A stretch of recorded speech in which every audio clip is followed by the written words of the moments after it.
हर हर महादेव। नमस्कार दोस्तों, स्वागत है आपका मेरे चैनल दीपिका टिप्स वर्ल्ड में।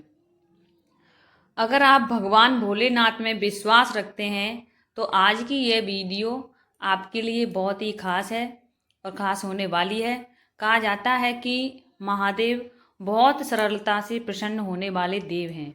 उन्हें दिखावे की नहीं बल्कि सच्ची श्रद्धा और साफ मन की आवश्यकता होती है।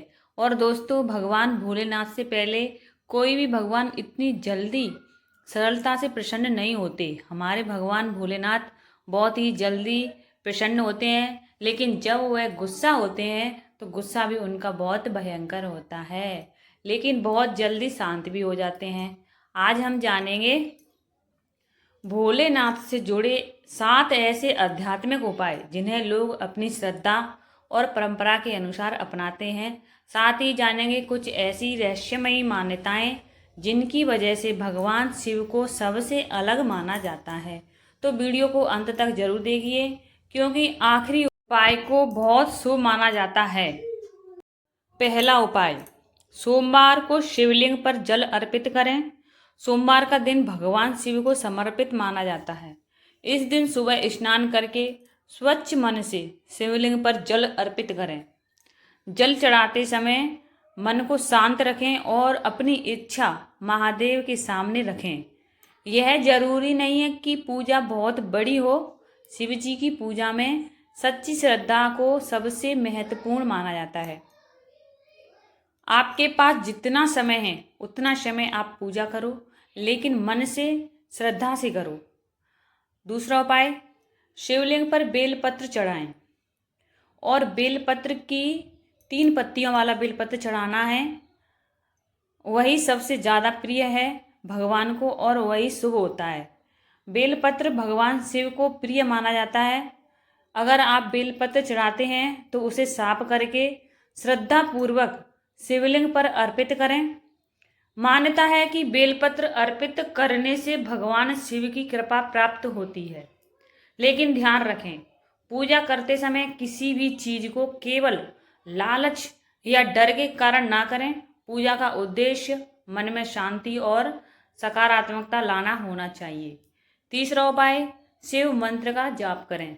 अगर आपके जीवन में तनाव, बेचैनी या नकारात्मक विचार ज़्यादा रहते हैं तो कुछ समय शांत बैठकर ओम नमः शिवाय का जाप कर सकते हैं। आप 11 या 21 बार सुविधा के अनुसार करें, अधिक बार जाप कर सकते हैं। इसका सबसे बड़ा लाभ यह है कि कुछ समय के लिए आपका ध्यान बाहरी परेशानियों से हटकर एकाग्रता की ओर जाता है। चौथा उपाय है, क्रोध पर नियंत्रण रखें। भोलेनाथ को शांत स्वरूप में भी पूजा जाता है और रौद्र स्वरूप में भी। इसलिए शिव से जुड़ी एक सुंदर सीख यह है कि शांति होने के बावजूद संयम रखना बहुत जरूरी है। अगर कोई आपको गुस्सा दिलाए तो तुरंत प्रतिक्रिया देने की बजाय कुछ क्षण रुकिए। कभी कभी मौन ही सबसे बड़ी शक्ति होती है। तो आप कुछ ना कर सको तो उसे टाइम पर मौन रखिए, कुछ मत बोलिए। जिस टाइम पे आपको गुस्सा आ रहा हो तो मौन रहिए। 5वां उपाय, नकारात्मक शांति से दूरी रखें। अगर आप अपने जीवन में सकारात्मक बदलाव चाहते हैं तो अपने आसपास के लोगों को अपने विचारों पर भी ध्यान दें। हर समय नकारात्मक बातें करने वाले लोगों से उचित दूरी बनाकर रखें। अच्छे विचारों वाले लोगों के साथ रहना आपके मन को बेहतर दिशा दे सकता है। महादेव का स्मरण केवल मंदिर में नहीं बल्कि हमारे व्यवहार में भी दिखाई देना चाहिए।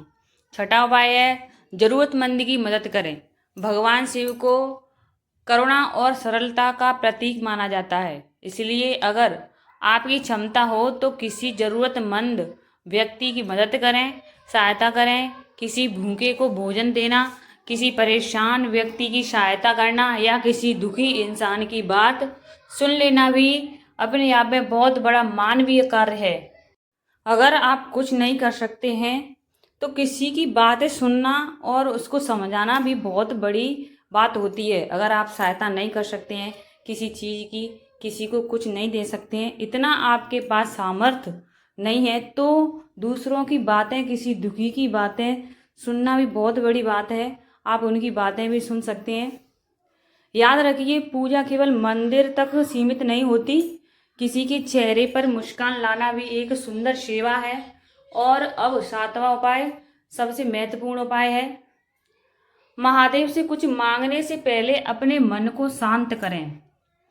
कई बार हम भगवान से कहते हैं मेरी यह इच्छा पूरी कर दो, लेकिन इसके साथ एक बार यह भी कहिए महादेव मेरे लिए जो सही हो वही मुझे प्रदान करना, क्योंकि हमें हमेशा पता नहीं होता कि हमारे लिए क्या अच्छा है।